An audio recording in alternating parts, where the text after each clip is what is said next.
IMDb செய்திகள் சென்னையில் தமிழ்நாடு முதலமைச்சர் மு.க.ஸ்டாலின் அவர்கள் அறிஞர் அண்ணாவின் 117வது பிறந்தநாளை முன்னிட்டு அண்ணாவின் திருவுருவப் படத்திற்கும் திருவுருவச் சிலைக்கும் மாலை அணிவித்து மரியாதை செய்து கழக நிர்வாகிகளுடன் உறுதிமொழி எடுத்துக் கொண்டார். அதனை அடுத்து காஞ்சிபுரம் மாவட்டம் குன்றத்தூர் நகராட்சியிலும் அண்ணாவின் திருவுருவப் படத்திற்கு கழக நிர்வாகிகள் மாலை அணிவித்து மரியாதை செய்தனர். குன்றத்தூர் நகராட்சி அனைத்து வார்டுகளிலும் அண்ணாவின் திருவுருவப் படத்திற்கும் மலரஞ்சலி செலுத்தி இனிப்புகள் வழங்கப்பட்டு தமிழ்நாட்டை தலைகுனிய விடமாட்டோம் என்ற வாசகங்களுடன் உறுதிமொழி எடுத்துக் கொண்டனர். நகராட்சி தலைவரும் தி.மு.க. நகர செயலாளருமான கோ. சத்தியமூர்த்தி, மாவட்ட பிரதிநிதி லயன் குணசேகரன் ஆகியோர் தலைமை தாங்கினர். வார்டு உறுப்பினர்கள் அபிபுன்னிசா, 22வது வார்டு உறுப்பினர் சாரங்கபாணி உட்பட பலர் கலந்து கொண்டனர்.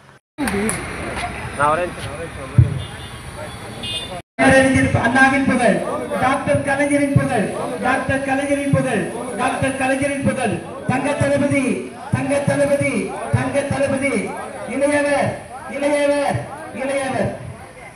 தமிழகத்தை தலைகுனிய நாடாளுமன்ற உறுப்பினர்களின் விகிதாச்சாரத்தை குறைக்கும் நியாயமற்ற தொகுதி மறுவரைக்கு எதிராக போராடுவேன்.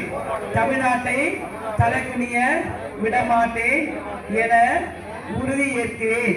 நான் வாக்காளர் பட்டியல் மோசடி மூலம் தமிழ்நாட்டு மக்களின் வாக்குரிமையை பறிக்கும் எஸ்ஐஆருக்கு எதிராக நிற்பேன். தமிழ்நாட்டை தலைகுனிய விடமாட்டேன் என உறுதியேற்கிறேன்.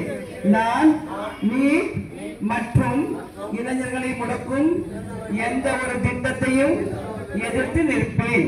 நம் மாணவர்களுக்குரிய கல்வி நிதிக்காக போராடுவேன். ஒருபோதும் தமிழ்நாட்டை தலைகுனிய உறுதியேற்கிறேன்.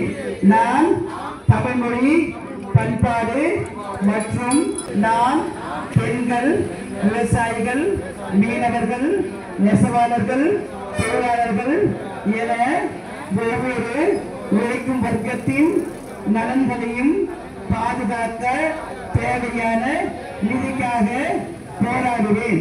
தமிழ்நாட்டை தலைகுனிய விடமாட்டேன் என உறுதியேற்கிறேன்.